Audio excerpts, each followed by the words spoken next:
ഇന്നെന്താ കാക്ക മലന്ന് പറക്കുണ്ടോ? എന്താ പതിവില്ലാതെ എത്ര നേരത്തെ? ഈ ഒരു ചോദ്യം അമ്മമാരുടെ കേൾക്കാത്തതായിട്ട് ഒരു മലയാളി ഉണ്ടെന്ന് എനിക്ക് തോന്നുന്നില്ല, അല്ലേ?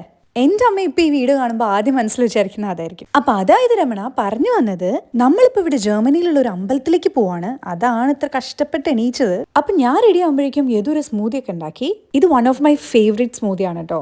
ഒരു അവക്കാഡോ, ഒരു ബനാന, കുറച്ച് സോപ്പ് നട്ട്സ്, അത്രേ ഉള്ളൂ. അങ്ങനെ അതൊക്കെ കുടിച്ച് ഞങ്ങൾ മെല്ലെ സ്റ്റാർട്ട് ചെയ്തു. ഇന്ന് നല്ല തണുപ്പുള്ള ദിവസമായിരുന്നു കേട്ടോ. നിങ്ങൾക്ക് കണ്ടാൽ തന്നെ മനസ്സിലാവുണ്ടാവും. നമുക്ക് ആക്ച്വലി ഒരു 2.5 hours ജേർണി ഉണ്ട്. ഓൾമോസ്റ്റ് ഒരു 250 kilometers ഉണ്ട്. ഈ വിന്ററിൽ എത്ര ഒരുങ്ങി കിട്ടിയിട്ടും കാര്യമില്ല, കാരണം പുതച്ചു മൂടാനുള്ളതാണല്ലോ.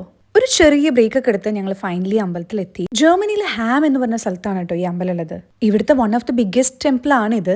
ആൻഡ് യൂറോപ്പിലെ സെക്കൻഡ് ലാർജസ്റ്റ് ടെമ്പിൾ ആണെന്നാണ് ChatGPTയും പറയുന്നത്. ഞങ്ങളിവിടെ സെക്കൻഡ് ടൈമാണ് വരുന്നത്. ഇത്തവണ പോയപ്പം അവിടെ എന്തോ കൺസ്ട്രക്ഷൻ വർക്ക് ഒക്കെ നടക്കായിരുന്നു. അമ്പലം കുറച്ചുകൂടെ അടിപൊളിയാക്കിക്കൊണ്ടിരിക്കുകയാണ്. പിന്നെ ഇത് നമ്മുടെ നാട്ടിലെ പോലത്തെ അമ്പലമല്ല കേട്ടോ, തമിഴ്നാട് സ്റ്റൈലാണ്. ഇവിടെ പിന്നെ ഇന്ത്യൻസ് മാത്രമല്ല കേട്ടോ, ജർമ്മൻസും വരുന്നുണ്ട്. പിന്നെ പ്രാർത്ഥിക്കാനും മെഡിറ്റേറ്റ് ചെയ്യാനും അമ്പലമായാലും പള്ളിയായാലും ചേർച്ച് ആയാലും ഒക്കെ ഒരുപോലെയല്ലേ. അവിടുത്തെ ഒക്കെ പോസിറ്റിവിറ്റി അത് വേറെ തന്നെയല്ലേ. അങ്ങനെ അവിടുത്തെ അന്നദാനവും കഴിച്ച് വയറും നിറഞ്ഞ് മനസ്സും നിറഞ്ഞിട്ട് പോസിറ്റീവായിട്ട് വി ഹെഡഡ് ബാക്ക് ഹോം.